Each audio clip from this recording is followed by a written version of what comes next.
Gold, trusted gold buyers. మీరు తాకట్టు పెట్టిన బంగారాన్ని విడిపించి ఈ రోజు ఉన్న మార్కెట్ ధరకు కొనబడను.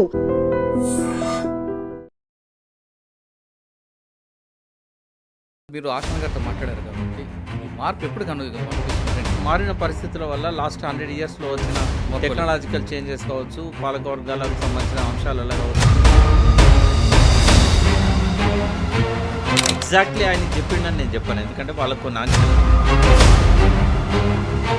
ముద్రపడ్డ వాళ్ళు చాలా దారుణంగా క్రిటిసైజ్ చేస్తున్నారు వాళ్ళు. అంటే తెలిసి చేస్తున్నారా, తెలియక చేస్తున్నారా? దేవుజీ చెప్పిండా నేను లొంగిపోయినా అని? పోనీ దేవుజీ గురించి డీజీపీ చెప్పాడా శివధర్ రెడ్డి లొంగిపోయిండని? నేను బయటకు వచ్చినా, బయటికి రావడం అనేది నాట్ ఈక్వల్ టు లొంగిపోవడం. చాలా కాలం నుంచి వాళ్ళ లోపల అంతర్గత సంక్షోభం. ఈ కన్ఫ్యూజన్లో 30 ఏళ్ళు గడిచిపోయినాయి. కానీ 30 ఏళ్ళలో జరగాల్సిన నష్టం జరిగింది కదా. జరుగుతుంది. ఇప్పుడు నీకు ఒక క్లారిటీ లేకుండా పోయినావు, డిమోరలైజ్ అయిపోయారు. ఎందుకంటే ప్రతి కేంద్ర కమిటీ మీటింగ్ కానీ రాష్ట్ర కమిటీ మీటింగ్లో కానీ అంటే మరి వాళ్ళు ఇప్పుడు ఇన్ని సంవత్సరాల తర్వాత ఎందుకు వచ్చారు? లొంగిపోవడం కాదంటారు. 30 ఏళ్ళ నుంచి ఒక సంక్షోభం ఉంది వాళ్ళలో, సిద్ధాంత సంక్షోభం. నాకు వచ్చిన ఇన్ఫర్మేషన్ కూడా ఏంటంటే ఈవెన్ బిఆర్ దాదా కూడా ఆయన బాధ్యతలు తీసుకున్నప్పటి నుంచి గణపతి గారికి కూడా దీన్ని ముందుకు తీసుకుపోలేను, నడపలేను, ఎవరైనా సమర్థులు ఉంటే వాళ్ళు నడుపుకుంటారని చెప్పి సేఫ్గా తప్పుకున్నాడు ఆయన. ఆ రోజు అనారోగ్యంగా లేడు, ఈరోజు అనారోగ్యంగా లేడు. ఓకే, సరే. రెండో విషయం, ఆశన్ గారి ఉద్దేశం ఏమనిపిస్తుంది అంటే రాజకీయ పార్టీ పెట్టాలనుకుంటున్నారా, లేదా ఉన్న రాజకీయ పార్టీలోనే చేరి మరొకసారి? చాలా మెచ్యూరిటీ ఉన్నాడు ఆయన, అంటే ఎవరు ఊహించినంత మెచ్యూరిటీతో ఉన్నాడు. Welcome to iDream. అజ్ఞాతులను అన్నలందరూ ప్రభుత్వాల పిలుపు మేరకు బయటకు వస్తున్నారు. వచ్చిన తర్వాత వాళ్ళందరూ కూడా తిరిగి మేము ప్రజాస్వామ్యబద్ధంగా ప్రజాక్షేత్రంలోకి వెళ్తాం, ప్రజల కోసం పోరాటం చేస్తాం, ప్రజలకు కావాల్సిన సమస్యల మీద నిరంతరం కృషి చేస్తామని చెప్తున్నారు. అసలు వాళ్ళు రాజకీయ పార్టీకి చేరుతారా, లేదు మాజీలందరూ కలిపి మరో పార్టీ పెడతారా అనే విషయం అంతా మాట్లాడడానికి ప్రముఖ విశ్లేషకులు ప్రకాష్ గారు ఉన్నారు. అని అడిగి చాలా క్లారిటీగా తెలుసుకుందాం. ఎందుకంటే ప్రకాష్ గారు ఆశనతో నిన్నంతా చాలాసేపు గడిపారు. ఆశన్న మనోభావాలు బయటికి చెప్పలేనివి కొన్ని ఉన్నాయి మీడియాకి, కానీ ఆయనతో షేర్ చేసుకున్నారు కాబట్టి ప్రకాష్ గారు కూడా తెలుసుకున్నాం. నమస్తే. నమస్కారం మురళి గారు. వచ్చిన వాళ్ళందరూ కూడా మల్లోజు వేణుగోపాల్ గారి దగ్గర నుండి దేవ్జీ కానీ, ఆశన్న కానీ, మల్ల రాజరెడ్డి గారు, దామోదరులు అందరూ కూడా ఏం చెప్తున్నారంటే మేము ఎంచుకున్న లైన్ ప్రకారం వెళ్తాం, కానీ ఆయుధం పక్కన పెట్టి మావోయిస్ట్ ఏం చెప్పారో అదేవిధంగా ప్రజాస్వామ్యంగా మేము వెళ్తాం, పోరాటాలు చేస్తాం, ప్రజా సమస్యలపై నిరంతరం పోరాటాలు చేస్తాం అంటారు. అంటే మాజీలందరికీ పార్టీ పెట్టి మావో ఏం చెప్పారో దాని ప్రకారం వెళ్తారా, లేదు ఇప్పటికే ఉన్న రాజకీయ పార్టీలో చేరి వాళ్ళు అనుకున్న సిద్ధాంతం ప్రకారం వెళ్తారా? ఈ రెండింటితో పాటు మీకు ఆశన్ గారు ఏం చెప్పారు?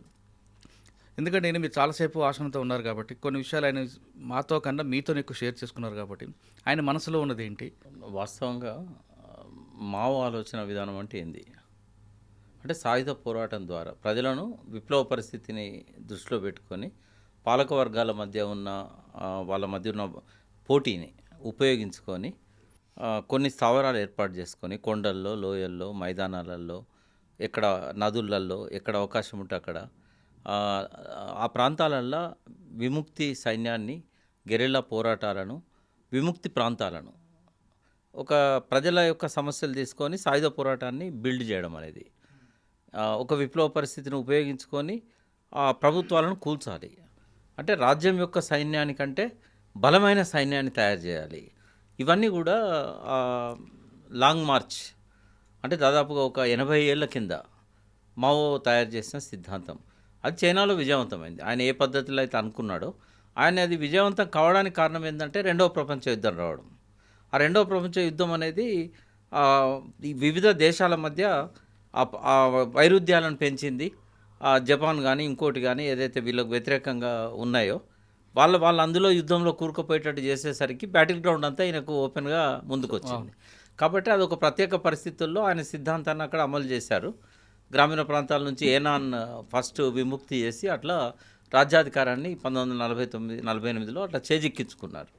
అది ఒక స్టోరీ. చైనాపై అరుణతార అనే నవలలో చాలా అద్భుతంగా రాశారు. అక్రాస్ ద యాంగ్సీ రివర్ అనే ఒక సినిమా కూడా వచ్చింది. అందులో మనం మావోయిజం అర్థం చేసుకోవచ్చు. బట్ స్ట్రాటజీ పరంగా ఇప్పుడు రష్యాలోనేమో కార్మిక వర్గాన్ని చేసి పోరాటాల ద్వారానే లెనిన్ చాలా క్విక్ టైంలో అది రాజ్యాధికారాన్ని హస్తగతం చేసుకున్నాడు.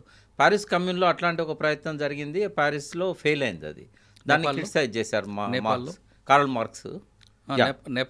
నేపాల్లోనేమో అందరూ కలిసి ఒకటై ఆ అధికారాన్ని చేజిక్కించుకున్నారు. బట్ తర్వాత కాలంలో వాళ్ళ పాలనలో కూడా భిన్నత్వం లేకపోవడం వల్ల ఆ యంగ్ జనరేషన్ జెన్జీ ఏదైతే ఉన్నదో దాన్ని ఇష్టపడలేదు. తర్వాత వాళ్ళు అవినీతి పాల్పడ్డారు అనేది ఆరోపణలు, నిర్ధారణలు ఇవన్నీ ఉన్నాయి. సరే, అదొక డిఫరెంట్ లైన్. మావో ఆలోచన విధానం ద్వారా రాలేదు అక్కడ. అయితే ఇక్కడ మావో ఆలోచన విధానము మార్క్సిజం లెనినిజం అంటే అందులో మెయిన్ థీమ్ ఏంటంటే విప్లవం ద్వారా ప్రజా సైన్యాన్ని ఏర్పాటు చేయడం ద్వారా ఆ రాజ్యం యొక్క సైన్యాన్ని ఓడించి అధికారాన్ని హస్తగతం చేసుకోవడం.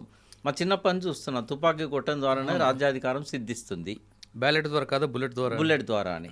అది ఇప్పుడున్న పరిస్థితి ఏంటంటే అప్పుడు అనుకున్న పద్ధతులు, ఇప్పుడు కార్ల్ మార్క్స్ ఉన్నా, లెనిన్ ఉన్నా, మావో ఉన్నా, భారతదేశ నిర్దిష్ట పరిస్థితులకు వాళ్ళు ఆలోచించి ఉంటే వాళ్ళు ఈ సిద్ధాంతాన్ని పక్కకు పెడతారు. అంటే వాళ్ళు బతికున్నా వాళ్ళు పక్కకు పెడతారు. ఇప్పుడు ఎంచుకున్న లైన్ అయిపోయింది అది. ఇప్పుడు ఎందుకంటే మారిన పరిస్థితుల వల్ల లాస్ట్ 100 yearsలో వచ్చిన టెక్నాలజికల్ చేంజెస్ కావచ్చు, పాలకవర్గాలకు సంబంధించిన అంశాలలో కావచ్చు, వాళ్ళు ఎంత కొట్లాడుకున్నా రాజ్యాధికారానికి అంటే ఎలక్షన్ల ద్వారా గెలవడానికి కొట్లాడుకుంటారు తప్ప వాళ్ళ స్వభావాల వైరుధ్యం లేదు. వాళ్ళు అది కూడా అధికారంలో ఉన్నా కూడా వీళ్ళని అణిచేసే లైనే తీసుకున్నాడు. తర్వాత ఇక్కడ ఒక రాష్ట్రము ఒక రాజ్యం విడిగా ఉండదు. ఇవాళ అమెరికా చెప్తేనే ఆయిల్ కొనుగోలు చేయాలి, మీరు రష్యా దగ్గర అంటే కొంటుండు, వద్దంటే ఊరుకుంటుండు. అంటే ఎంత గ్రిప్ ఉన్న సామ్రాజ్యవాదాంది. వాళ్ళు ఇక్కడ ఇంటర్నల్గా ఒక రెవల్యూషన్ వస్తుంటే అమెరికా ఊరుకుంటుందా? ఇప్పుడు ఏ దేశాలనైనా వాళ్ళు డైరెక్ట్గా ఇంటర్ఫేర్ అయ్యి అనిచేస్తున్నారు కదా. ఇప్పుడు మోడీ ఆయనకు నమ్మకమైన స్నేహితుడు ట్రంప్కి. అప్కి బార్ మోడీ సర్కార్ అని చెప్పాడు, మన ట్రంప్ సర్కార్ అని. అమెరికా పోయి అంటే అక్కడ భారతీయులకు అందరికీ మెసేజ్ ఇచ్చాడు, ట్రంప్ని తీసుకురండి అని. ట్రంప్ ఏం చేశాడు? పూర్తిగా గులాంగా మార్చుకున్నాడు నరేంద్ర మోడీని. నేను చెప్పినట్టు నువ్వు వినాలే, ట్రేడ్ అగ్రిమెంట్ అంతా నేను పంపేదానికి ట్యాక్స్ ఉండొద్దు, నువ్వు పంపేదానికి మాత్రం మేము ట్యాక్స్ వేస్తాము, నువ్వు ఆయిల్ ఎక్కడ కొనాలనో మేము డిక్టేట్ చేస్తాము. అంటే ఏ స్థాయికి పోయింది ఇవాళ? అంటే మోడీకే సర్వసత్తాక గణతంత్ర స్వాతంత్ర ప్రజాస్వామ్య దేశం ఏమైంది ఇవాళ? బానిసత్వంలో మగ్గుతున్నది. రేపు ఎల్లుండో ఈస్ట్ ఇండియా కంపెనీ లాగా ట్రంప్ మళ్ళీ ఆక్రమించడానికి ఏమీ లేదు భారతదేశాన్ని పరోక్షంగా. ఇటువంటి పరిస్థితుల్లో ఇక్కడ విప్లవ పరిస్థితి ఉన్నది, లేని విప్లవ పరిస్థితిని ఉన్నట్టుగా దాని గురించి ఇంకోటి చెప్తాను నేను. అదేవిధంగా సైన్యాన్ని తయారు చేసి భారత సైన్యాన్ని ఓడిస్తాము, దాదాపు 19 లక్షలను ఎవరో చెప్పారు మొన్న మొత్తం స్ట్రెంత్. ఇంతమందిని ఓడించేంత సత్తా గతంలో ఎప్పుడు రాలేదు, భవిష్యత్తులో రాదిగా. అటువంటిప్పుడు ఇంకా లైన్ ఎందుకు? ఇప్పుడు ప్రజల సమస్యల మీద పోరాటం చేసి కొన్ని సంస్కరణలు తీసుకురావడము, కొన్ని మార్పులను తీసుకురావడము, రాజ్యాంగంలో రాసుకున్న ప్రజాస్వామ్యాన్ని అమలు జరిపేటట్టు చేయడం అయితే దీనికి మార్క్సిజం లెనినిజం ఆలోచన విధానం అవసరం లేదు. వీళ్ళంతా మీరు ఆశన గారితో మాట్లాడారు కాబట్టి ఈ మార్పు ఎప్పుడు వాళ్ళు తీసుకున్నారు అంటే నేను చెప్పేది నా అభిప్రాయమే. ఆశన గారు చెప్పిన విషయాలు వేరే ఉన్నాయి. ఇప్పుడు నాకు ఎగ్జాక్ట్లీ ఆయనకి చెప్పిండని నేను చెప్పాను, ఎందుకంటే వాళ్ళకు కొన్ని ఆంక్షలు ఉన్నాయి. వాళ్ళు ఏం మాట్లాడకూడదు ఇటువంటి విషయాలలో, భవిష్యత్ కార్యక్రమాల గురించి కూడా ఏం మాట్లాడకూడదు. బట్ నేను నా అభిప్రాయాన్ని, వాళ్ళల్లో ఉన్న ఆ కన్ఫ్యూజన్ని మొత్తంగా నేను చెప్పాలనుకున్నా. ఇంకోటి, ఒక ఎజెండా కూడా ఇప్పుడు వాళ్ళందరూ బయటకు వస్తున్నారు, వాళ్ళని వెల్కమ్ చేశాం. వెల్కమ్ చేసినప్పుడు ఆ బాధ్యత మా మీద ఉంటుంది. ఎవరైతే వెల్కమ్ చేశారో ఎట్లా ముందుకు పోవాలనో వాళ్ళకు ఒక ప్రపోజల్, వాళ్ళు యాక్సెప్ట్ చేస్తే మనం మెంటర్స్గా ఉంటాం, వాళ్ళు యాక్సెప్ట్ చేయకపోతే ఒక ప్రతిపాదన పెడతాం, ఈ దారిలో ముందుకు పోండి, ఇది మాకు అవసరం అని చెప్తాం మనం. ఇక్కడ ఏమైందంటే కొన్ని విమర్శలు వాళ్ళ మీద ఎవరైతే అంటే అర్బన్ నక్సలైట్స్ అని ఏదైతే ముద్రపడ్డదో, ఈ ముద్రపడ్డ వాళ్ళు చాలా దారుణంగా క్రిటిసైజ్ చేస్తున్నారు వాళ్ళను. అంటే తెలిసి చేస్తుండ్రా, తెలియక చేస్తుండ్రా, ఎందుకు ఇట్లా తయారైన వీళ్ళు? ఇప్పుడు ఏం చేశారు వాళ్ళు చేస్తున్నది ఏంటంటే లొంగిపోయిన అని పదే అంటున్నారు. ఇప్పుడు దేవ్జీ చెప్పిండా నేను లొంగిపోయినా అని? పోనీ దేవ్జీ గురించి డీజీపీ చెప్పాడా శివధర్ రెడ్డి లొంగిపోయిండని? డీజీ గారు చెప్తున్నారు కదా దేవ్జీ నేను లొంగిపోయినా అని చెప్పట్లేదు. నేను బయటికి రావడం అనేది నాట్ ఈక్వల్ టు లొంగిపోవడం. లొంగిపోవడం అంటే ఏంటంటే వ్యక్తిగత జీవితంలో స్థిరపడాలని ఒక భయంతో ఆయుధాన్ని సరెండర్ చేసి తన కుటుంబంతో నార్మల్ లైఫ్లోకి రావడాన్ని మనం కేసులు అవన్నీ కూడా విత్డ్రా చేయించుకోవడం, ఇట్లాంటివన్నీ కూడా లొంగిపోవడం. మరి ఇప్పుడు ఆయన చేసింది ఏంటో కాదు, వాళ్ళకేమీ హామీ ఇవ్వలేదు ప్రభుత్వం మీ మీద కేసులు లేకుండా చేస్తామని. ఇప్పటికి కూడా ఇప్పుడు వాళ్ళు బయటకు వచ్చాక ఇన్ని రోజులలో. ఇంకోటి, ప్రభుత్వం అడిగితే వాళ్ళు బయటికి రాలేదు. వాళ్ళు ఇక్కడ ఒకటి గమనించాల్సింది ఏంటి అంటే, చాలా కాలం నుంచి వాళ్ళ లోపల అంతర్గత సంక్షోభం ఉన్నది. నా దృష్టిలో అయితే ఇది 96 నుంచి ఉంది. అంటే పద్మవ్యూహంలో అభిమన్యుడు పోయినట్టుగా పోయారు. బయటికి రావడం తెలియదు, సేఫ్ ఎగ్జిట్ తెలియదు, ముందుకు పోవడం తెలియదు. ఈ కన్ఫ్యూజన్లో 30 ఏళ్ళు గడిచిపోయినాయి. ఇదైతే చాలా పెద్ద బ్లండర్. కానీ 30 ఏళ్ళలో జరగాల్సిన నష్టం జరిగింది కదా. జరుగుతుంది. ఇప్పుడు నీకు ఒక క్లారిటీ లేకుండా పోయినావు నువ్వు, బయటికి రావడం తెలియదు, ముందు పోవడం తెలియదు, ఏం చేస్తాం? అటువంటి సంక్షోభం ఉన్నదనే సంగతి 2012లోనే రాజ్యం పసిగట్టింది. ఇంకా వాళ్ళు ఏం చేశారు, వీళ్ళు డిమోరలైజ్ అయిపోయారు. ఎందుకంటే ప్రతి కేంద్ర కమిటీ మీటింగ్ కానీ రాష్ట్ర కమిటీ మీటింగ్లో కానీ ఆల్టర్నేట్ వాయిస్ వినబడుతున్నది. ఎట్లా పోతాం మనం? విప్లవ పరిస్థితి లేదు. ఎందుకంటే ఎక్కడికక్కడ మీరు చూడండి, డైరెక్ట్ అకౌంట్లలోకి డబ్బులు పోతున్నాయి. ఇలా ఆకలితో తెచ్చే పరిస్థితి ఉందా? పోనీ ఫారెస్ట్ వాళ్ళ దోపిడీ, శ్రీకాకుళం ఉద్యమం, నక్సల్బరీ ఉద్యమం, ములుగు అడవులలో ఉద్యమం మొదలుపెట్టినాడు ఉన్నట్టుగా చౌకీదారులే ఇవాళ కింగులు ఉన్నారా? సారదారులు కింగులు ఉన్నారా? ఎక్కడ లేరు కదా. మామూలు ఒక కానిస్టేబుల్ లాగా పనిచేస్తున్నారు వాళ్ళు అక్కడ. అంటే ఏ హరాస్మెంట్ ఉంది? వడ్డీ వ్యాపారుల హరాస్మెంట్ ఉందా? ఏం చేశారు అప్పుడు? వెనకట్లాగా భూస్వాములు ఉన్నారా? అంటే మరి వాళ్ళు ఇప్పుడు ఇన్ని సంవత్సరాల తర్వాత ఎందుకు వచ్చారంటే లొంగిపోవడం కాదంటున్నారు. 30 ఏళ్ళ నుంచి ఒక సంక్షోభం ఉంది వాళ్ళలో, సిద్ధాంత సంక్షోభం. నేను కొంతమంది ఇంటర్వ్యూస్ కానీ కొంతమందితో పర్సనల్గా మాట్లాడిన దాన్ని బట్టి నాకు వచ్చిన ఇన్ఫర్మేషన్ కూడా ఏంటంటే, ఈవెన్ బిఆర్ దాదా కూడా ఆయన బాధ్యతలు తీసుకున్నప్పటి నుంచి దీన్ని ఎట్లా ముందుకు తీసుకుపోవాలనో ఆయన క్లారిటీ లేదు. ఈ బాధ్యతలు ఇచ్చిన వ్యక్తికి కూడా అనారోగ్యం అనేది ఒక బహానా. గణపతి గారికి కూడా దీన్ని ముందుకు తీసుకుపోలేను, నడపలేను, ఎవరైనా సమర్థులు ఉంటే వాళ్ళు నడుపుకుంటారని చెప్పి సేఫ్గా తప్పుకున్నాడు ఆయన. ఆ రోజు అనారోగ్యంగా లేడు, ఈ రోజు అనారోగ్యంగా లేడు. వయసు మీద పడ్డప్పుడు కొంచెం మోకాలు నొప్పులు ఉంటాయి, కొన్ని చిన్న చిన్న ఇష్యూస్ ఉంటాయి. కానీ ఇప్పుడు దేవ్జీ కూడా ఏం చెప్పాడు, అనారోగ్య కారణాల వల్లట. ఆయనకి ఏమైంది అనారోగ్యం? ఇవన్నీ ఏంటంటే వాళ్ళ ఓటమిని అంగీకరించలేక ఎక్కడ ఈ అర్బన్ నక్సలైట్లకు వణికిపోతున్నారు వాళ్ళు. సరే, దేవ్జీ వచ్చారు బయటికి. వచ్చిన తర్వాత ముఖ్యమంత్రి గారు అడిగారట కదా, ఆయన చాలా క్లియర్గా చెప్పారు. అటలే కదా, ఆయన ఎక్కడన్నా రిటర్న్గా ఆధారాలు ఉన్నాయా? సీఎం గారే చెప్తున్నారు. సీఎం గారు చెప్పింది నమ్ముదామా మనం? ప్రజలు నమ్ముతున్నారా? మీరు ఓటింగ్ పెట్టండి, సీఎం రేవంత్ రెడ్డి చెప్పేదాన్ని ఎంతవరకు నమ్ముదామని. నాకు రివార్డ్ పెంచండి అన్నది తప్పండి. అది ఒకవేళ దేవ్జీ అట్లా అడిగాడని నేనైతే అనుకోవట్లేదు. ఓకేనండి, రివార్డ్ విషయం పక్కన పెడతాం. ఆసన కానీ దేవ్జీ కానీ వేణుగోపాల్ గారు కానీ ఎవరు వచ్చినా సరే, వీళ్ళని నమ్మి వీళ్ళు చెప్పినట్టు చేసిన వాళ్ళందరూ కూడా జైల్లో ఉన్నారు. అవును. మరి వాళ్ళ గురించి ఆలోచించారా మీరు? అయితే ఆశన్న ఈ విషయంలో ఒకటి క్లారిటీ ఇచ్చాడు. ఏమన్నాడంటే, ఎవరినైతే మీడియేటర్ను, ఒక జర్నలిస్ట్ను, ఆయన టీంనంతా కూడా వాళ్ళ డిమాండ్స్ను ప్రభుత్వం ముందు పెట్టడానికి అక్కడ ఛత్తీస్గఢ్ ప్రభుత్వం ఉపయోగించుకున్నది. ఆయన అంటే చాలా గౌరవం వీళ్ళకు. అతను ఏ ఛానల్కు ఏ పత్రికకు అటాచ్గా లేడు. ఆయనే చాలా ఫ్రీలాన్స్. ఆయన అంటే చాలా గౌరవం కూడా. ఆయన ఎప్పుడు కూడా ప్రజల సమస్యలు తీసుకుపోవడానికి చూపెట్టాడు తప్ప ఆయన అడ్వాంటేజ్ తీసుకోలే. ఆయన నమ్మారు వీళ్ళు. ఆయన ద్వారా వచ్చిన వర్తమానం ఏంటంటే, వీళ్ళు పెట్టిన డిమాండ్లలో అది one of the first demands ఏంటంటే, అడవులలో నుంచి అరెస్ట్ చేసి జైళ్ళల్లో పెట్టిన వాళ్ళు, మాతో తిరిగిన సహచరులు, వీళ్ళందరినీ కూడా బయటికి తీసుకురావడానికి మాకు ఒక అష్యూరెన్స్ ఇవ్వాలి. కనీసం వాళ్ళతో మేము మాట్లాడే విధంగా, ఎందుకంటే లైన్ మార్చుకుంటున్నప్పుడు మా లైన్లో పనిచేసి అరెస్ట్ అయిన వాళ్ళకు కూడా మేము అడవిలో ఎట్లయితే నక్సలైట్తో మేము మాట్లాడుకున్నామో, ఇంతమందిని మాట్లాడే కదా ఒప్పించింది. సో వాళ్ళని కూడా మేము మాట్లాడి ఒప్పిస్తాము, మాకు వాళ్ళ దగ్గర తీసుకెళ్ళాలి, మాకు కలిపియాలని చెప్పేసి వాళ్ళు బయటికి రాకముందు పెట్టిన డిమాండ్ అది. ఇలా వీళ్ళు తెలియక ఈ అర్బన్ నక్సలైట్లు ఇష్టం వచ్చినట్టు వాళ్ళ మీద కామెంట్స్ చేస్తున్నారు. నోరు ఉంది కదా అని ఇష్టం వచ్చినట్టు వదులుతున్నారు. సినిమాల గురించి చెప్పుకుంటే మనకేం ఇబ్బంది లేదు, కానీ తెలిసి తెలియక ఎందుకు మాట్లాడాలి? పోనీ వాళ్ళు వచ్చి ఇక్కడ బయట తిరిగారు, ఒక్కరన్నా పోయి కలిసారా? వీళ్ళకి ధైర్యం దమ్ములున్నాయా? ఇష్టం వచ్చినట్టు మాట్లాడుతూ. ఆసన గారు పెట్టిన డిమాండ్కి ప్రభుత్వం ఏముంది? ప్రభుత్వం ఏంటంటే, మంచి చేద్దామని చెప్పి నాన్స్తో వచ్చింది. 4 నెలల తర్వాత తన భార్య జైల్లో ఉంటే చూడడానికి అనుమతించింది. అందుకే ఆయన ఇక్కడికి వచ్చాడు. భార్య చెంచల్ కూడా జైల్లో ఉంది ఇప్పటికీ. అయితే వాళ్ళు సైలెంట్గా లేరు. వాళ్ళు ఒక న్యాయ వ్యవస్థను ఏర్పాటు చేసుకున్నారు, న్యాయవాదులను. ఇప్పుడు ఆయన చెప్పింది వింటే నాకు షాక్ అనిపించింది. ఆమె మీద పెట్టిన అన్ని కేసులలో బెయిల్ వచ్చింది ఇక్కడ తెలంగాణలో. ఒక్క కేసు ఛత్తీస్గఢ్ది రావాల్సి ఉన్నది. అంటే వాళ్ళు ఏం చేయకుండానే, ఆయన భార్యకు ఒక్కదానికే కాదు, వీళ్ళతో చెప్తున్నారు 9 ఏళ్ళ నుంచి బెయిల్ లేక మగ్గిపోతున్నారట. లెక్కలున్నాయా వీళ్ళ దగ్గర? ఆర్టీఐ పెట్టి తీసుకున్నారా? పోనీ ఇది ఎవరు చేయాలి మురళి గారు? ఇప్పుడు బయట ఉండి వాళ్ళ మీద పరాన్నజీవులుగా ఉన్నవాళ్ళు, ఈ న్యాయ వ్యవస్థకు సంబంధించిన ఏర్పాట్లు వీళ్ళు కదా చేయాల్సింది. వీళ్ళు బొందలో పడ్డ వాళ్ళ మీద రాలేయడానికి సిద్ధంగా ఉన్నారు. వాళ్ళతో ఎన్నో ఏళ్ళ నుంచి సహచర్యం ఉన్న వాళ్ళు యాంకర్లుగా మారిపోయిన యూట్యూబ్ ఛానల్ పెట్టి ఇష్టం వచ్చినట్టు తిట్టిస్తున్నారు వాళ్ళను. నేను సీరియస్గా చెప్తున్నా, వీళ్ళను మూసుకొని కూర్చోండి, చేతనైతే పోయి ఆయుధాలు బట్టి కొట్లాడండి, లేకుంటే మీ పిల్లలతోని సందులలో పందుల వల్లే ఉండండి, అంతే తప్ప ఈ పిచ్చి పిచ్చి మాటలు మాట్లాడి వాళ్ళని ఇంకా రెచ్చగొట్టకండి. ఆయన చాలా కోపంగా ఉన్నాడు ఇటువంటి వాళ్ళు చేయబట్టి. అరే మేము ఇన్ని త్యాగాలు చేసినాము 40-35 ఏళ్ళ నుంచి, వీళ్ళకి ఇంత గౌరవం లేదా మేమంటే?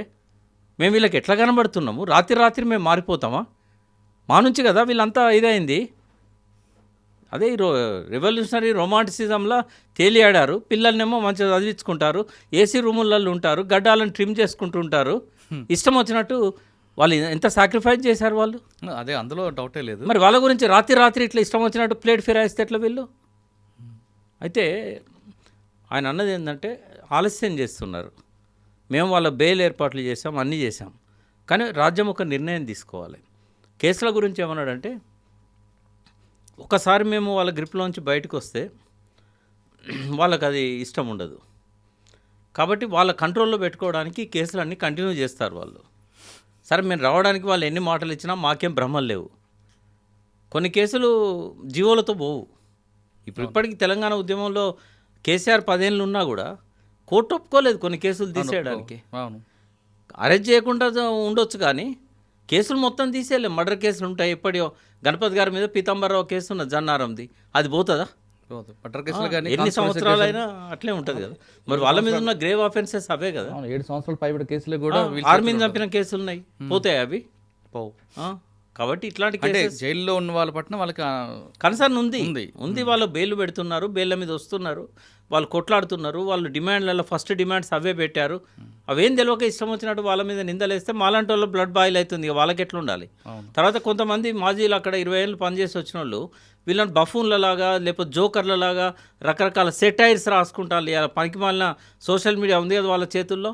అడ్డగోలుగా ఆయన చాలా ఆవేదన వ్యక్తం చేశాడు. నేను ఆయన తరఫున వీళ్ళందరికీ చెప్తున్నా, మీకు చేతనైతేనేమో వాళ్ళకు ఒక దారి చూపెట్టే విధంగా సిద్ధాంత చర్చలలో పాల్గొనండి, కానీ గతంలో వాళ్ళు చేసిన త్యాగాలను దృష్టిలో పెట్టుకొని మూసుకొని కూర్చోండి. అది ఎవరన్నా కానీ ఈ రకంగా సెటైల్ రాసేవాళ్ళు కానీ ఈ బయట ఇష్టం వచ్చినట్టు మీడియాలలో మాట్లాడేవాళ్ళు కానీ వాళ్ళ ఉద్దేశం కూడా వీళ్ళు అప్పుడే వచ్చి ఉంటే చాలా మంది అమరులు అయ్యేవారు కదా అని వాళ్ళు ఇప్పుడు వచ్చినందుకు తిడుతున్నారు. ఎప్పుడో రావాల్సిందని చెప్తలేరు వాళ్ళు. ఇప్పుడు వచ్చినందుకు తిడుతున్నారు వాళ్ళని. అలా రావాలి కదా వాళ్ళు వస్తే వీళ్ళు పాటలు రాసుకుంటారు, వీళ్ళు ఉపన్యాసాలు ఇస్తారు, ప్రెస్ క్లబ్లలో మీటింగులు పెట్టి పుస్తకాలు వేసుకుంటారు. ఓకే సరే, రెండో విషయం, ఆసన్ గారి ఉద్దేశం ఏమనిపిస్తుంది అంటే రాజకీయ పార్టీ పెట్టాలనుకుంటున్నారా లేదా ఉన్న రాజకీయ పార్టీలోనే చేరి మరొకసారి? చాలా మెచ్యూరిటీగా ఉన్నాడు ఆయన, అంటే ఎవరము ఊహించనంత మెచ్యూరిటీతో ఉన్నాడు ఆయన. ఆయన ఏమన్నాడంటే, ఈ లైన్ ఇక ముందుకు పోదు, మేము సాయుధ పోరాటం ద్వారా రాజ్యాధికారం కోసం అందులో ఉండి మేము చావడమే తప్ప ఇది, ఎందుకంటే రకరకాల కారణాలు ఉన్నాయి. ఒకటి దళాల్లోకి కోర్టులు పోయారు. ఆయన నేను పేరు చెప్పాను కానీ ఒక పెద్ద నాయకుడిని బయటికి రప్పించి చంపడానికి 10 ఏళ్ళు ఓ కోర్టును ఆయన దళంలో పెట్టారు. ఆయన నమ్మించడానికి 10 ఏళ్ళల్లో ఎన్నోసార్లు బయటికి తీసుకుపోయి మళ్ళీ తీసుకొచ్చారు, దవాఖాన పర్పస్ ఇంకో పర్పస్. ఇంకా నమ్ముతారు కదా, అంటే అది యుద్ధంలో భాగం అనుకోవచ్చు. ఆసన్ గారు కూడా కొంతమందిని కోర్టులో పెట్టి మాజీలను చంపడానికి కూడా వేశారనేది ఒక వార్త. అది వాళ్ళ ఎత్తుగడలలో ఏమన్నా అట్లాంటి దానికి దీనికి మనం అంటే నేను అనేది ఏంటంటే, ఒకటి ఇప్పుడు ఉన్న పరిస్థితులలో జనాన్ని కరప్ట్ చేశారు. అక్కడున్న వాళ్ళ అనుచరులకు కావచ్చు, వాళ్ళతో పాటు ఉన్న వాళ్ళని కావచ్చు. తర్వాత కన్జ్యూమరిజం, ఇవన్నీ ఎకనామిక్ బెనిఫిట్స్ ఇవన్నీ పెరుగుతున్నాయి బాగా. రెండవది పరిస్థితి ఏంటంటే, వీళ్ళకు జనరల్గా సాయుధ పోరాటం విషయంలో ఎస్టాబ్లిష్డ్ ప్రిన్సిపల్స్ ఉన్నాయి. అంటే మార్క్సిజం లెనినిజం ఆలోచన విధానం ప్రకారమే చారు మజుందార్ గారు నక్సల్బరీ ఉద్యమాన్ని ఎట్లయితే నడిపారో, అప్పుడు తెరాయి రిపోర్ట్ అని ఒకటి కానుసన్యాలు వీళ్ళందరూ కూర్చొని యాక్సెప్ట్ చేశారు 1972 ఆ ప్రాంతంలో, చారు మజుందార్ చనిపోవడానికంటే ముందు. అందులో వాళ్ళు కొన్ని గుణపాఠాలు తీసుకున్నారు.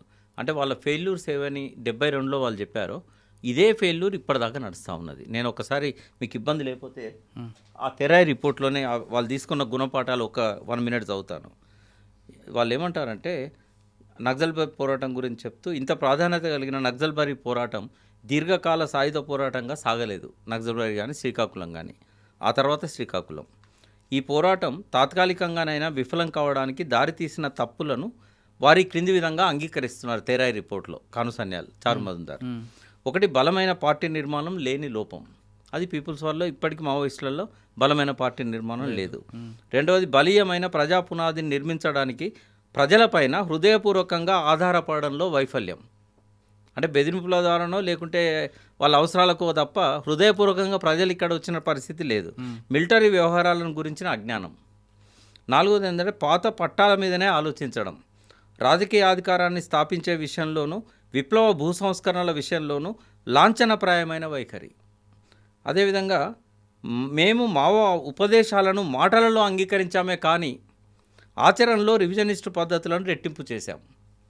వాస్తవానికి ప్రతి ప్రాంతంలో పార్టీ నిర్మాణం నిస్తబ్దంగా ఉండిపోయింది. ఇవన్నీ ఇప్పుడు కూడా ఉన్నాయి. ఐదవది ఏంటంటే పార్టీ సభ్యులంతా పోరాట ప్రారంభంలో చురుగ్గా ఉంటూ ప్రజల విశాలమైన ఉద్యమంలో కొట్టుకుపోయారు.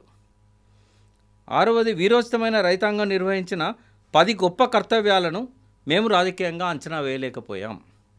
వాటి ప్రాముఖ్యతను ప్రజల్లో ప్రచారం చేయలేకపోయినాం. వీరులైన రైతాంగం ప్రజానీకం తుఫాను వల్ల వేగంగా తమకు తాము సంఘటితపరుచుకున్నారు. విప్లవ కమిటీలను ఏర్పరిచారు. 10 గొప్ప కర్తవ్యాలను పూర్తి చేశారు. 67 ఏప్రిల్ నుండి సెప్టెంబర్ మధ్యకాలంలో వర్గ పోరాటాన్ని అతి త్వరగా ముందుకు తీసుకెళ్లారు. అది నక్సల్బరీలో. ఇలాంటి ప్రజలపై మేము విశ్వాసం ఉంచలేదనేది ఇప్పుడు దాపరికం లేకుండా అంగీకరిస్తున్నాము.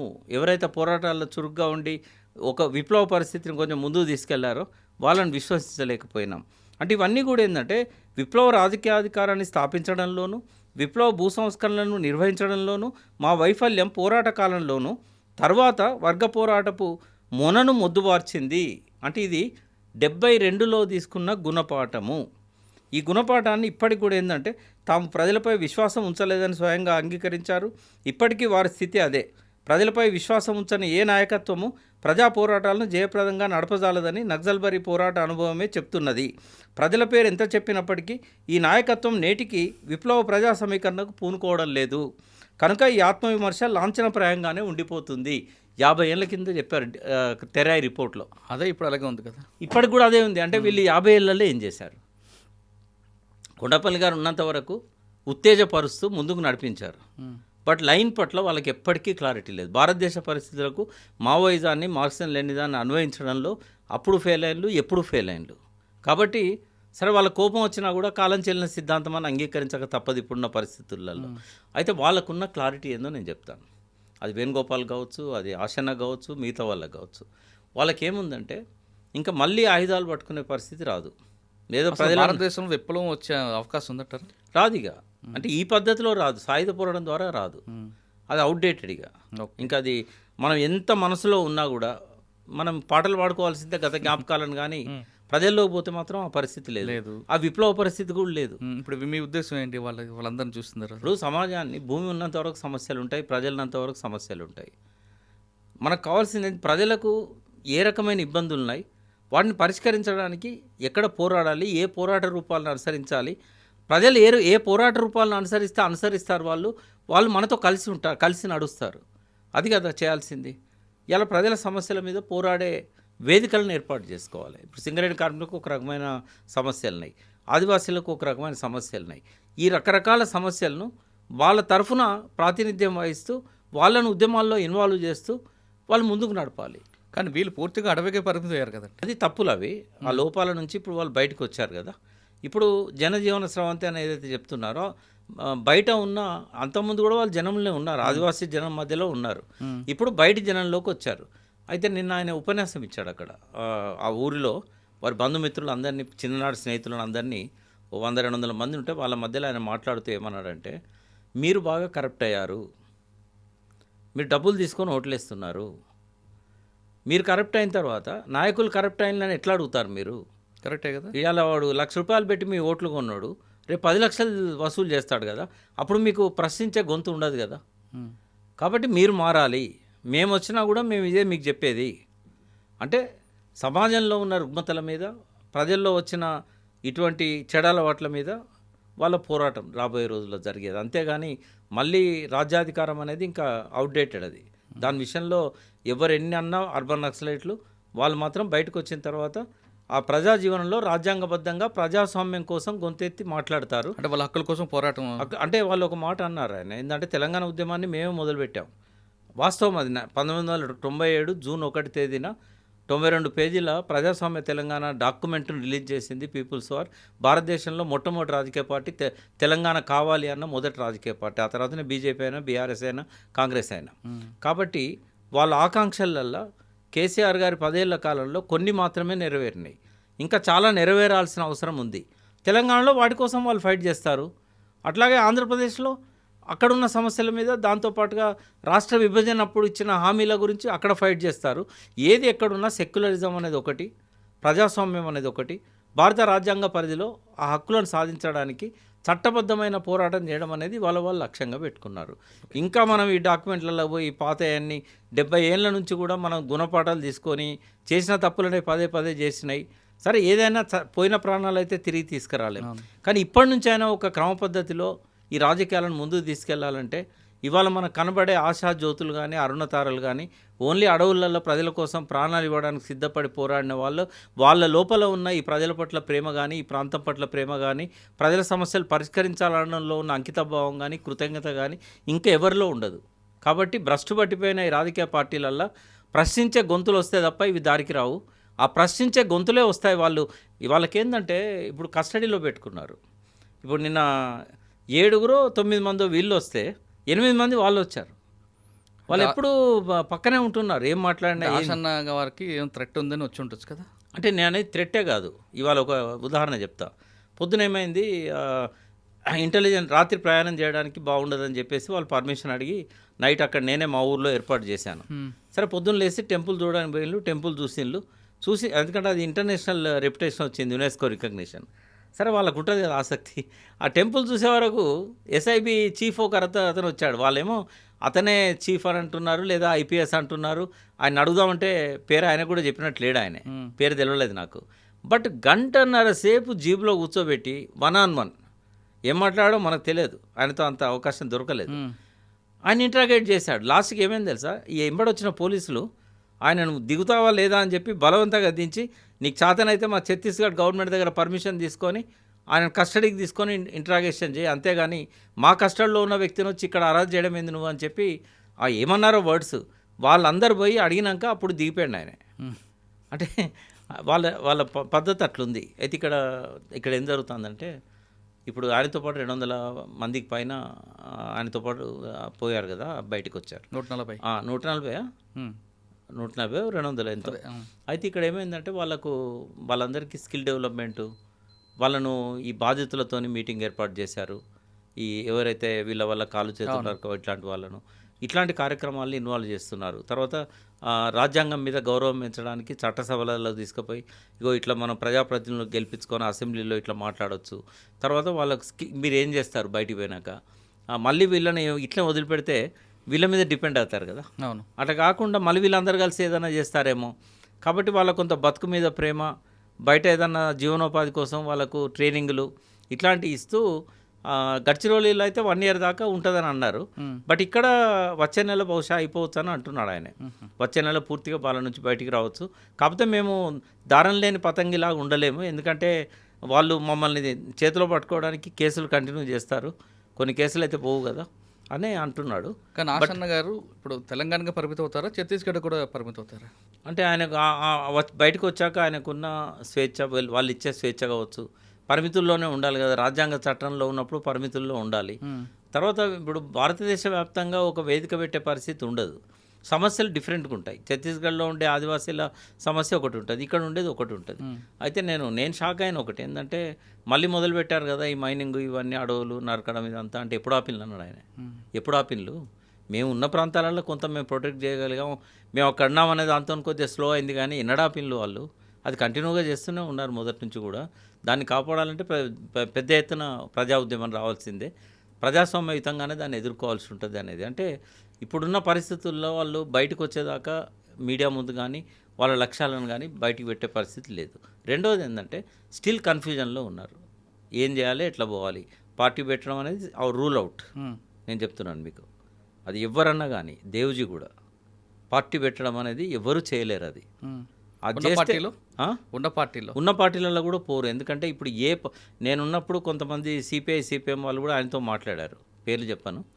ఇప్పుడు కాంగ్రెస్ పార్టీ ఉంది, బీజేపీ ఉంది కదా సార్. బీజేపీకి వెళ్ళిపోయిన కాంగ్రెస్లో చేరొచ్చు కదా. అంటే అంత తక్కువగా మనం వాళ్ళను అంచనా వేయకూడదు. వాళ్ళు ఏంటంటే ఇవి దోపిడీ పార్టీలుగా వాళ్ళ నరన రక్తంలో జీర్ణించకపోయినాయి. వాళ్ళందరూ కూడా అందులో ఇప్పుడు పార్టీలో చేరారు, మంత్రులు అయ్యారు కదా. అంటే నాజీలు కొందరు ఉంటారు, కొందరు నాజీలు ఉంటారు. వీళ్ళు నాజీలు కాదు, వీళ్ళకి రాజీ పడడం రాదు. వాళ్ళు ఇదే పెద్ద త్యాగం. వాళ్ళు ఆ జీవితాన్ని వదిలిపెట్టి రాజ్యాంగబద్ధమైన జీవితంలోకి రావడం అనేది చాలా పెద్ద చేంజ్ అది. ఇంకా మనం వాళ్ళని ఏదో దోపిడీ ప్రభుత్వాలతో చేయగలుపుతారు, వీళ్ళల్లో వాటాలు పంచుకుంటారు, లేకపోతే పదవులకు అమ్ముడు పోతారు. కూడా చేరరా? వాళ్ళు ఎందులో చేరారు? ఎందుకంటే వాళ్ళకి నచ్చిన పార్టీ ఏది లేదు, ఇప్పుడు నచ్చిన ఫోరం లేదు, నచ్చిన పార్టీ లేదు. వాళ్ళు ఎట్ బెస్ట్ వాళ్ళు వచ్చి చేయాల్సింది ఏంటంటే ఒక రాజకీయ ఫోరం పెట్టుకొని ఆ సమస్యల మీద కొన్ని పోరాటాలు చేయాలి, వాళ్ళ విశ్వాసాన్ని పొందాలి, ఆ సమస్యల పరిష్కారం కోసం ప్రజాస్వామ్య పద్ధతిలో కృషి చేయాలి. ఎన్నికలకు వీళ్ళు పోతారనేది అయితే నాకు నమ్మకం లేదు. ఎందుకంటే ఆ బలం వాళ్ళకి ఇప్పుడు వస్తుందని కూడా వాళ్ళు అనుకోవడం లేదు. అయితే ఓటు ద్వారా రాజ్యాంగ పరిధిలో ఉన్నప్పుడు ఓటు ద్వారా రాజ్యాధికారాన్ని సాధించడం అనేది ఒక లక్ష్యంగా ఉంటుంది. బట్ ఇప్పుడు సుదీర్ఘ భవిష్యత్తులో మాత్రం అటువంటి పరిస్థితి లేదు. ప్రజల చైతన్య స్థాయి కానీ వీళ్లకు ప్రజలకున్న సంబంధాలు కానీ చాలా గ్యాప్ వచ్చినాయి. లాస్ట్ 25-30 ఇయర్స్ నుంచి తెలంగాణలో కానీ ఆంధ్రప్రదేశ్లో కానీ చాలా వరకు ఏఓబి బార్డర్ తప్ప నల్లమల్ల కూడా లేరు కదా వీళ్ళు. కాబట్టి ఎట్లా ప్రజలకు చేరువ కావాలంటే long time it will take. అట్లా వాళ్ళు ఒకటే రిక్వెస్ట్ చేస్తారు, వీళ్ళు అనవసరంగా మా మీద నిందలేస్తున్నారు, మమ్మల్ని రకరకాలుగా చిత్రిస్తున్నారు, వీళ్ళకి ఏమన్నా ఉందా అసలు? అంటే నేను ఆ మాటలు మాట్లాడలేను, కానీ ఇంతకాలం ఇంత కష్టపడ్డాం ప్రజల కోసము, మాకు ప్రాణభీతి ఉన్నదా? మేము ప్రాణం కాపాడుకోవడానికి లొంగిపోతున్నామా? మాకేందంటే ఈ లైన్ అనేది ఇంకా అవసరం లేదు, ఇంకా ఆయుధాలతో పని లేదు అని చెప్పేసి ఇది చేశాము. అంటే ఒకప్పుడు అంటే ఒక కాలక్రమాన్ని ఒక్కసారి మనం 2 నిమిషాలు మాట్లాడుకుందాం. తెలంగాణ సాయుధ పోరాటాన్ని అర్ధాంతరంగా ఆపారనే ఆ గిల్టీ ఫీలింగ్తోని మళ్ళీ సాయుధ పోరాటాన్ని మొదలుపెట్టారు. వాస్తవంగా 67-68 నాటికి సాయుధ పోరాటాన్ని ప్రారంభించే స్థితే లేదు. స్టాలిన్ చెప్పినట్టుగా సుందరయ్య వీళ్ళందరూ పోయినప్పుడు స్టాలిన్ చెప్పాడు కదా, అజయ్ ఘోష్ వీళ్ళు పోయినప్పుడు ఆయన ఒకటే మాట అన్నాడు, ఒక్క మూలలో మీరేదో మొదలుపెట్టి సాయుధ పోరాటం అంటే తప్పది, దేశవ్యాప్తంగా విప్లవ పరిస్థితులు ఉండాలి, ఎన్నో ప్యాకెట్లలో మీకు సాయుధ పోరాటం జరగాలి, గెరిల్లా పోరాటాలు జరగాలి, విముక్తి ప్రాంతాలు ఉండాలి. మీరు ఎక్కడో తెలంగాణ మారుమూలలో ఒక సముద్ర మార్గం కూడా లేని ఒక ప్రాంతంలో సాయుధ పోరాటం చేసి ఎట్లా నిలబెట్టుకుంటారు? మిమ్మల్ని చుట్టుముట్టి నలిపేస్తారు. మీరు ఇది ఆలోచించకుండా ఎట్లా స్టార్ట్ చేశారు అని చెప్పి దీన్ని మీరు ముందు కొనసాగించలేరని చెప్పాడు. అటువంటి పరిస్థితుల్లో విరమించారు అప్పుడు. బట్ సస్టైన్ కూడా కావచ్చు వాళ్ళు, కానీ ఎక్స్పాండ్ కాలేరు. మరి దాన్ని ఎగ్జాంపుల్ తీసుకొని ఆ రోజు మేము ముందు పోయి ఉంటే బాగుండేదని మళ్ళీ ఆయుధాలను నిన్న ఒక మాజీ నక్సలైట్ చెప్తున్నాడు, భాస్కర్ రెడ్డి గారని, మొట్టమొదటి ఖమ్మం వరంగల్ జిల్లాలో మొదటి 3 నక్సలైట్లలో ఆయన ఒక్కడు, దళం ఏర్పాటు చేసిన వాళ్ళల్లో. అయితే రామ్ నరసయ్య గారు వీళ్ళకు మోటివేటర్. రామ్ నరసయ్య గారు ఏం చేశారంటే వీళ్ళని అడవిలో తీసుకుపోయి లవ్వాల బంధాలలో ఒక దగ్గర తవ్వడం మొదలుపెట్టాడు. ఏం చేసిండు? తవ్వితే ఓ స్టెన్గాన్ వచ్చింది, ఒక 2 తపంచాలు లాంటివి వచ్చినాయి, బర్మార్లు వచ్చినాయి, కొంత వెండి వచ్చింది. అయితే ఇది ఎక్కడిది అని అడిగారు. అంటే ఆ 49-50లో మేము పోరాటాన్ని 51లో విరమించినప్పుడు ఇగో ఇక్కడ పాతి పెట్టినాం, ఇప్పుడు మళ్ళీ బయటికి తీస్తున్నాం. ఆయుధాలను అయితే తీయగలిగారు, కానీ ఆనాటి ఆపిన సాయుధ పోరాటాన్ని మళ్ళీ ప్రారంభించాలంటే చేతికి ఆయుధాలు ఇస్తే కాదు కదా, మానసిక చైతన్యం కూడా ఉండాలి కదా పోరాటాలు చేయాలనేది ఒకటి. ఇంకోటి కూడా ఇవన్నీ చర్చనీయాంశాలు అవుతాయి, నన్ను కూడా తిడతారు ఎవరు అర్బన్ సోకాల్డ్ నక్సలైట్స్. ఇప్పుడు నిజంగానే పోరాట చైతన్యంతో వాళ్ళ మీదున్న అణచివేతను ఎదుర్కొంటూ భూస్వాములను వాళ్ళు చంపినా ఇంకోటి చేసినా వాళ్ళ లోపల త్యాగం చేయాలనే, తట్టుకొని ఉండాలనే శక్తి వస్తుంది. కానీ గద్దర్ పాటలు నేను లోపల పోయినోడికి ఎట్లా వస్తుంది? వాళ్ళ రాశారు సిద్ధాంతంలో, మావగారే రాశారు ఏమనంటే, ప్రజల్లో భావవ్యాప్తి ద్వారా వచ్చిన చైతన్యంతో సాయుధ పోరాటాన్ని మీరు కొనసాగించలేరు. మిమ్మల్ని అడుగుతున్నాను నేను, మీరు కొన్ని 100,000 ఇంటర్వ్యూస్ చేశారు, ఎక్కువ మంది నక్సలైట్లలో రిక్రూట్ అయింది ఆ 70లో కావచ్చు, 80లో కావచ్చు, 90లో కావచ్చు, తర్వాత కాలంలో కావచ్చు. నిజంగానే పోరాటాలలో చైతన్యవంతులై రాటుదేలి వాళ్ళ మీద ఉన్న దోపిడీని వదిలించుకోవడానికి వాళ్ళే పోరాటాలు చేసి అప్పుడు లోపలికి పోయారా? లేకుంటే ఈ ప్రజల సమస్యలు పక్కకు పెట్టి తమ సొంత సమస్యల కోసం గద్దర్ పాటలతో ప్రేరేపితమై మీరు ఎంతమంది ఇంటర్వ్యూలు చేసినా కూడా ఏం చెప్పారు? ఎక్కువ శాతం గద్దర్ పాటలు, 2 ఆ భావజాల ప్రభావం, 3వది సమస్య వాళ్ళ సమస్యను వాళ్ళు వదిలించుకోవడానికి. ఆ సమస్య పరిష్కారమైన అనుకుంటారా వాళ్ళు? తర్వాత ఆ పాటల ప్రభావం ఎంతవరకు ఉంటుంది అంటే నిజంగానే ఆయుధం పట్టుకునే చైతన్యం రావాలంటే వాడు ఆ ప్రజల సమస్యను తన సమస్యగా చేసుకొని ఆ భూస్వామ్య దోపిడీని ఎదిరించడానికో ఆ పెట్టుబడిదారు దోపిడీని ఎదిరించడానికో వాడు ఆయుధం పట్టాలి కదా. ఆ కృషి జరిగిందా అసలు? లేనప్పుడు మరి ఇక కన్ఫ్యూజన్లో ఉండకపోతే ఏమవుతుంది? నాకైతే అభిమన్యుడు గుర్తొస్తాడు. అభిమన్యుడు సగం దూరం పోగలిగాడు. కొండపల్లి సీతారామయ్య చనిపోయిన తర్వాత ఇక వాళ్ళకి ముందు పోవాలనో ఎట్లా తెలియదు, వెనకకి ఎట్లా రావాలనో తెలియదు. ఇది పరిస్థితి. కాబట్టి మళ్ళీ ఆ లైన్ అవసరం లేదు. ఆ లైన్ను మనం ఎవరం కూడా ప్రమోట్ చేయాల్సిన అవసరం లేదు. కాలం చెల్లింది అది. వాళ్ళకు ఉండొచ్చు, ఇంకా వాళ్ళు దాన్ని ఒప్పుకోవడానికి. అర్బన్ నక్సలైట్ల ఈ దూకుడు వల్ల దేవ్జీ ఎట్లా వణికిపోయాడో నాకు అర్థం కాలేదు. ఇప్పుడు దేవ్జీ మాట్లాడితే నాకు నేను అనారోగ్య కారణాలతో బయటకు వస్తానంటున్నాడు. మళ్ళీ ఏమంటున్నాడు, నేను నా వ్యక్తిగత సంతోషాల కోసం ఉండను, నేను ప్రజల కోసం ఉంటాను. ఏం ధైర్యం సరిపోతలేదా? నేను నమ్మిన సిద్ధాంతం అనేది ఇప్పుడు పనికిరాదని చెప్పడానికి ఎందుకు ధైర్యం సరిపోతలేదు? నీ తప్ప అది? ఆయన చెప్పొచ్చు కదా. ఆయన ఏమన్నా సెక్రటరీ చేశారు ఎవరైనా? ఇప్పటికీ చివరి కార్యదర్శి బసవరాజ్ దాదా. ఇది మొదలుపెట్టింది కొండపల్లి సీతారామయ్య గారు, లాస్ట్ సెక్రటరీ బిఆర్ దాదా. ఇంకా మరి ఆయన దేవ్జీ గారికి ఏం అడ్డం వచ్చింది చెప్పుకోవడానికి? అందుకే ఇటువంటి ఇవి ఉండకూడదు. మీరు మమతలు మమకాలాలు ఎట్లా విప్లవకారుని సంఖ్యలు కావో, ఈ మొహమాటాలు వాడేమనుకుంటాడో వీడేమనుకుంటాడో, హైదరాబాద్లో కూర్చున్న వాళ్ళు ఏమనుకుంటారో, ఎవడేమనుకుంటాడు నీకెందుకయ్యా? నువ్వు ఎందుకు వచ్చినావో చెప్పు. ఎందుకు దొంగ మాటలు? నీకు అనారోగ్యంగా ఉండి వచ్చినావు నువ్వు. ఎప్పటి నుంచో చర్చ జరుగుతుంది కదా, సిద్ధాంత చర్చ. ఇంకొక విషయం కూడా ఏంటంటే, సరే వాళ్ళందరి ఇంటర్వ్యూలను బట్టి మాట్లాడిన దాన్ని బట్టి నేను చెప్పగలుగుతా, అసలు వాళ్ళు ఎప్పుడు కూడా శాంతి చర్చల కోసం ప్రత్యేకంగా రిక్వెస్ట్ చేసింది లేదు. అది మీడియాలో వచ్చిన వార్తలను ఉపయోగించుకొని సరే చూద్దామన్నట్టుగా మౌనంగా ఉన్నారు, స్టేట్మెంట్లను ఖండించలేదు తప్ప వాళ్ళు నిజంగానే అఫీషియల్గా బసవరాజ్ దాదా చర్చల కోసం లెటర్ పెట్టింది లేదు, ఏది లేదు. ఇవన్నీ సరిగ్గా అర్థం చేసుకోవాలి. ఇప్పుడు మనం ఈ కాలంలో బతికున్నాం మురళి గారు. మనం చెప్పకపోతే ఎవడు చెప్తాడు? ఉన్న విషయాలు ఉన్నట్టుగా మాట్లాడుకుందాం. మొహమాటాలు ఎందుకు? నెపోటిజమా దీన్ని ఏమంటారో నాకు తెలియదు ఇంగ్లీష్లో. బయటకు వచ్చిన వాళ్ళందరూ కూడా రాజకీయ పార్టీ ప్రసక్తే లేదంటున్నారు ప్రకాష్ గారు. వాళ్ళందరూ ఆలోచన వేరేగా ఉంది. వాళ్ళందరూ కూడా ప్రజల్లో చైతన్యం తీసుకురావడానికి, ఓటుని అమ్ముకోకుండా స్వచ్ఛందంగా వేయడానికి అటువంటి విషయాల మీద ఎక్కువగా ఫోకస్ చేసే అవకాశం కనిపిస్తున్నట్టు ప్రకాష్ గారు చెప్తున్నారు. ఇది మాజీల రాజకీయ పార్టీపై ప్రకాష్ గారి విశ్లేషణ. మరో అంశాల్లో మళ్ళీ కలుద్దాం. అంతవరకు నమస్తే. Thank you. iDreams, this police diaries is something very, very valuable towards that. I must really appreciate Murali, your insights. iDreams founder and CEO Chinna Vasudev Reddy గారితోని మురళీధర్ క్రైమ్ స్టోరీస్ చాలా ఫేమస్ అయిపోయినాయి. Gautam Savan garu and Sanjay sir. Good. Very good. I congratulate him for doing so well. And I congratulate him, his boss also. So well.